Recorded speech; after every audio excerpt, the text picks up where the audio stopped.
Don't mind these papers, I'm just so hot. So as I fan myself through the video, sorry that's so annoying, but it's better than me like sweating to death in the video. Sorry, I'm so hot.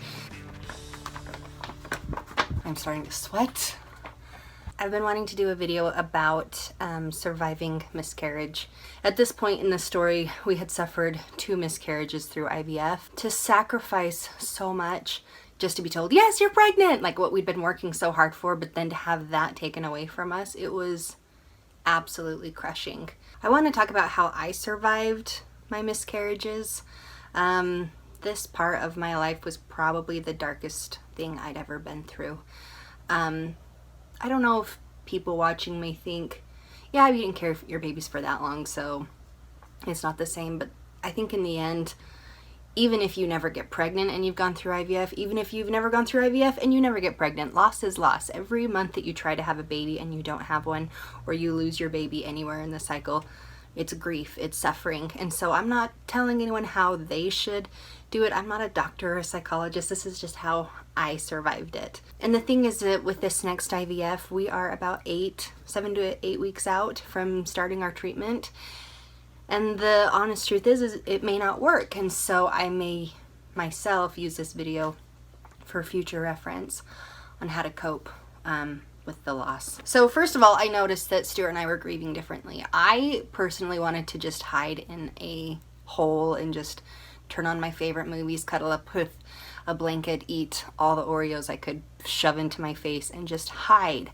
Where Stu, I noticed, wanted distraction. He wanted to kind of like forget what we had been through. He wanted to do things and go places and have visitors, and it was just, we were grieving so differently. And at first it hurt my feelings because it made me feel like I was the only one suffering the loss, but then I learned that people just grieve differently. Everyone goes through their pain in different ways, and really you just have to do what feels right to you. For me, it was important to allow myself to feel that grief. I think it's so important to feel the feels. It hurts, it sucks, you're miserable, it's awful, but for me it was very important to feel all those feelings and to kind of suffer that pain. I think going through that torturous time helps move you faster to the next point. At least that's how it was for me. I think one of the most important things is letting it go, and it's a process to do that. But some people, in letting go of their efforts in their pregnancy or whatever it is, they'll do ceremonies, or some people I know will name their embryos. I didn't get to that point. What happened for me, and it wasn't even necessarily on purpose, it just came to me one night, as I almost just had, I don't want to call it a vision or a dream, it was just an image that came into my mind.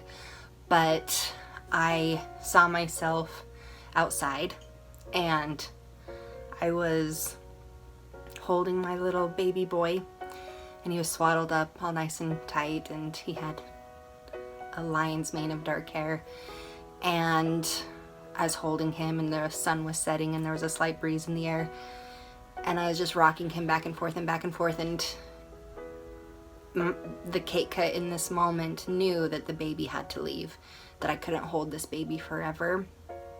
And I just held him so close to me and patted his perfect little bum. And then he vanished from my arms, and I was standing alone outside by myself with no baby. And I remember in that moment feeling so alone and sad, but then in my mind's eye I saw Stuart beside me, and my friends beside me, and my family beside me, and I knew that everyone was no one will grieve the loss of your child like you and your spouse will, but they were grieving for us. They felt sad for our loss. And it was, again, it's not like I tried to conjure up that image, it just came to me, and in a way it kind of helped me let go, like to know that we had done everything we can, that we had our family and friends cheering us on, and maybe one day in heaven I'll get to see that baby again. My parents divorced when I was a teenager, and when we were suffering through that pain as a child, my mom taught us many great lessons, but a couple that really came to mind was don't lose your routine. So every morning when we felt sad and bummed out, she said, brush your teeth each morning, go to school, do your homework, we're still going to go to church on Sundays, we're still going to eat normal dinners, we're still going to stay in the routine, we're not going to let it derail us into the things that we're working towards. So when I first went, like when the first day of my miscarriage, I didn't really do anything except cry, and maybe that's it. Then the next day, I continued to cry and watch movies, but then I made sure to brush my teeth. Then the following day, I made sure to do all those same things, and then I put on my bra.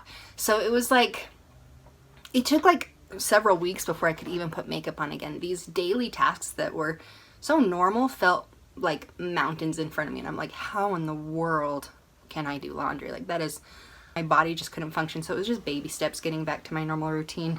And once I did get back to my normal routine, it was so helpful, and I felt really good. So even though like it took a long time for me to get back to my normal routine, I did work on it each day, little by little by little, adding one normal thing back in. But I still said no to a lot of stuff. I wasn't ready for functions. When friends invited me out, I said that I just wasn't ready to go out yet. So it was just baby steps into getting back into the old routine. I didn't force myself into anything. And even now when I think about the future, it just makes me want to hide in a little hole, because it's this another huge mountain in front of me that I am excited to start, but I'm terrified to start. But instead I just focus on the day. Sometimes I even just have to focus on the moment where it's like, okay, the only thing I need to focus on right now is getting out of bed to get ready. Then it's like, okay, all you have to do right now is get ready. Then it's, okay, now you just need to drive to work. That's all you need to worry about right now. Just driving to work. Not one other thought needs to come into your head. Just get to work. And then you get to work, and sometimes it's not even just get through the day. It's like, get through 4 hours of the day. And then I would do my 4-hour shift, go outside and do a walk, and then almost I convinced myself that I was just starting my shift for that day, even though I'd already done 4 hours.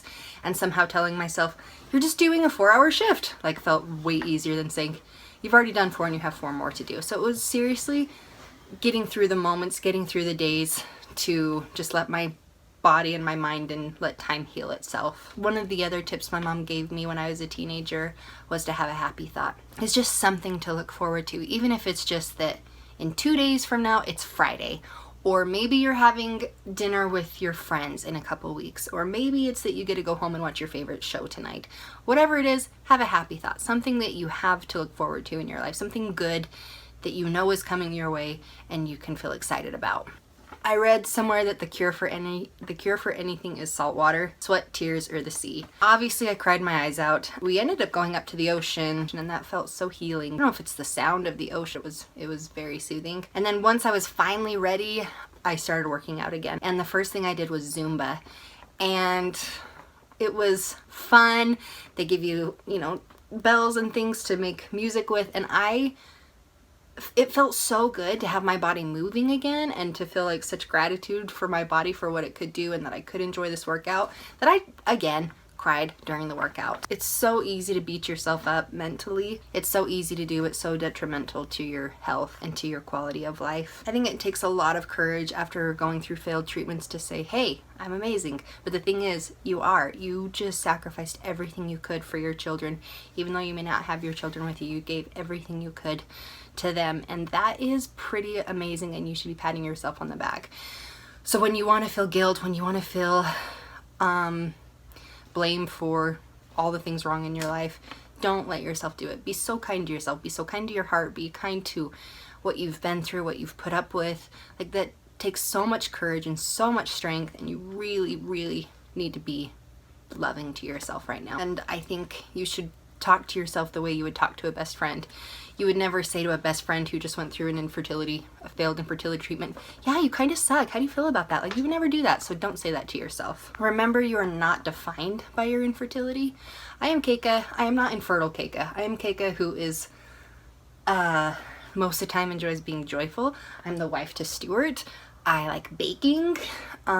Infertility does not define me. It's a part of my life, but it is not what defines my life. Make sure to get support in any way that comes, whether that's through your friends and family, through, I joined several online support groups. It was really nice to talk with people who understood what I was going through. I have done therapy. anything that you can take advantage of, do. You need all the support you can right now to get you through your loss. If you're a talker, talk about it. Journal it, blog it, vlog it. Write it out on one of the support pages. Share it on Facebook if you feel like you have the right audience. If you don't want to talk about it, that's fine. I tried to listen to just my heart and my mind to the things that I needed at the moment. Sometimes I needed a bath. Sometimes I needed to cry. Sometimes I needed to watch something distracting on TV. I remember one time I was in the mood to just suddenly go see a movie at 10 o'clock at night during the work week. And we did. It was a great distraction. It was something I felt like doing, and we just did it. And it felt great. The thing that I regret is my eating habits. I tend to soothe myself with food, and that's where I really started gaining weight, is because I kind of lost control of the food. And with what we're going through, like, I'm still feeling the same pressure. I'm still feeling that same stress. Food is still tempting me all the time. And I really want to be able to control myself with whatever happens in the future. So it might just take practice with that. If you start having harmful thoughts, definitely get some help. That should never be ignored, ever. Faith also helps. If you are a religious person, then I think it can help you get through it, whether you believe in God or Jehovah or Allah. Maybe you just believe in the universe or yourself. I had a friend that in a way kind of made yoga a religion, and it brought her a lot of peace and comfort. So whatever it is that brings faith and peace into your life, keep that in your life. Keep doing the practices that make you feel good. For me, I believe in God, and I am hoping that God does have a plan for me, and that He's keeping an eye out for me, and that somehow or some way or another everything's going to work out. Another great thing is service. To help you get your mind off your own trials, help someone else who's going through trials of their own. We did some retail therapy. That was amazing.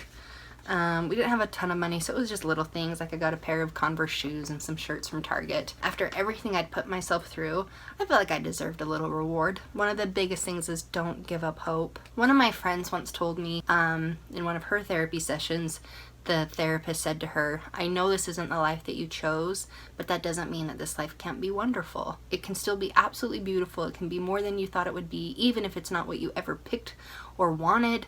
It can be great." I once had a thought pop into my head. The goal is parenthood, not pregnancy. I think of like parents nowadays, and when parents talk about their children, they are almost never talking about their pregnancies.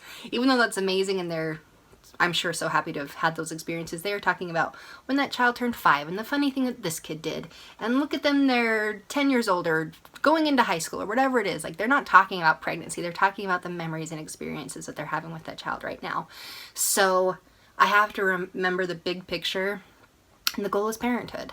So if IVF doesn't work, I don't fail at parenthood. It can still come, and I'm kind of holding on to that so that I don't get crushed again. I might be a little too guarded walking into this, but I don't know how else to do it. If you can get away, go, even if it's 15 minutes out of your local town. If you can afford it, get a hotel somewhere and get out of your house, get out of the situation. Go to a new restaurant, do anything that's different than what you're used to doing. I think that is a great little distraction. It's fun. And it feels good. Another great thing I think is distraction when you're ready for it, when you feel like you've processed the grief. We did several weekends of activities. One weekend we went and did paint night, you know, where you paint. Another weekend we went to like a hot spring that was an hour or so away from where we live. Other times we'd go like up the canyon and have campfires with friends. Like, we did a lot of things to distract ourselves, which kind of helped the time go by, especially because when those milestones come up, like, oh, I would have been halfway through my pregnancy right now. For me, it was like, well, yeah, I would have been finding that out. But instead, I'm on this amazing little getaway with my friends. You know, and it made it so that I could move through those milestones easier. I asked in an old vlog what other people did to survive their miscarriages. I'd love to read them all, but there was so many great comments, and this video is long enough as it is. So I'm gonna link to that video in the description box, and feel free to read those comments. There's a lot of great input. Anyway, there's a lot of things you can do. These are most of the things I did. I'm sure I'm forgetting things. If there are more tips that you feel like should be shared, please leave them in the comments below so that other people who may come upon this video because they're suffering their miscarriage right now, please leave that below. We found out this week that our good friends Ellie and Jared are miscarried their child, and so I felt so sad. It brought me kind of back to where I was and the loss that I felt, but I have high hopes for them. I'm certain everything's going to work out fine. Give them your love and prayers for what they're going through right now. Most of the IVF finalists right now, we've got 2 that are pregnant, and the remaining 5 of us have to do our cycles before the end of the year. So it is going to be a lot of cycles coming up very soon. Again, Stuart and I are starting ours in November. We're supposed to be moving in a couple weeks, and so things are just going to start getting really crazy all at once. So I don't know, just keep us all in your thoughts and prayers because it's going to get bananas. But I did have final words for anyone who has gone through, is going through loss with infertility treatments. And what I want to say is, I'm so sorry for your loss. You are not alone. You are worthy of parenthood and of a beautiful life. Let yourself feel the loss, but also feel okay with moving forward. It's okay to reflect on the past and to have moments of pause when you need, but also don't forget to think about all that you've overcome, and when it feels right, continue to move forward. I think the little babies that are meant to come to us would want us to feel happy and would want us to keep our hearts soft. I don't think any child wants to come into a family where your heart has turned to stone and you have a hard time experiencing joy. So don't let yourself be overcome with sadness. I mean, let yourself feel the pain, but don't let it drag you down forever. And if you find that you're not overcoming, then get some help. Talk to a therapist, talk to people that you know can help you. But you are worthy. You deserve this. You will be a great mom. And I wish you all the luck in the world, and I hope it happens for you soon.